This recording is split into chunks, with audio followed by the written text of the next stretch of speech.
Pasteur Marcelo Tunasi, le deuil, le temps et le jugement. Une question de cœur. Il y a une fissure dans la communauté. Aujourd'hui, je veux aborder un sujet qui, ces derniers temps, a créé une fissure, une onde de choc au sein de la communauté chrétienne. Un sujet qui a fait naître des discussions passionnées, parfois des murmures de jugement. Il s'agit du pasteur Marcelo Tunasi, une figure que beaucoup d'entre nous respectent, écoutent et suivent avec ferveur sur Internet. Nous connaissons tous le drame qui l'a frappé il y a un peu plus d'un an, cette immense douleur qui est la perte tragique de son épouse, emportée trop tôt après une opération chirurgicale. Ces temps-ci, la nouvelle de son remariage, survenu un peu plus d'un an après ce deuil déchirant, fait débat. Pour certains, le temps écoulé semble trop court. Des questions s'opposent, des critiques fusent et des jugements parfois hâtifs sont prononcés. C'est trop rapide. Est-ce convenable?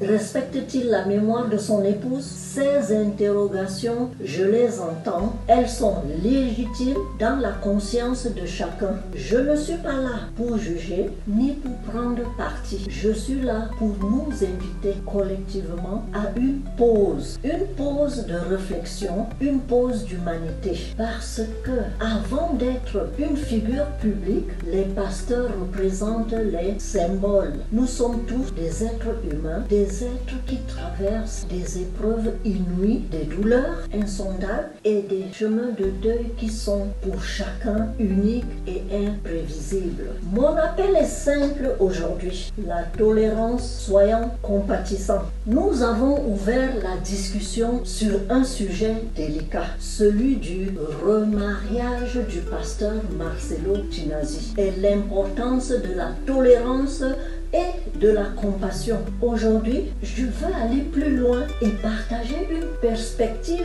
qui, je l'espère, éclairera nos cœurs et apaisera nos esprits en passant par la voix de la parole et la voix du cœur. La parole que nous chérissons est claire. En 1 Corinthiens 7, 39, il est dit que l'époux ou l'épouse est lié tant que l'autre vit, mais si l'autre meurt, l'autre est libre de se remarier. Il n'y a pas de faute ici, pas de manquement à un commandement divin. La Bible, dans sa sagesse infinie, comprend la nature humaine et la nécessité d'une aide, d'un soutien. Beaucoup d'entre nous, moi la première, avons été profondément touchés par le ministère du pasteur Tunasi. Ces messages, ces vidéos ont édifié nos vies, apporté la lumière à nos moments sombres. Je lance un appel à la prière et à l'unité. En conclusion, et après avoir réfléchi ensemble à la complexité des chemins personnels et à la sagesse de la parole, mon dernier mot est un appel simple et puissant. Au lieu de nous laisser emporter par des jugements ou la critique, choisissons la voie de la compassion et de l'amour, celle qui nous est enseignée. Prions pour le pasteur Marcelo Tunasi, pour sa nouvelle épouse, Maman Esther, et pour ses enfants. Prions pour la paix et la bénédiction de ce nouveau foyer. Et n'oublions jamais dans nos prières la famille de Maman Blanche qui continue son propre chemin de deuil et de souvenir. Dans les moments de doute ou de questionnement, la prière est notre plus grande force et l'unité dans l'amour est notre plus beau témoignage.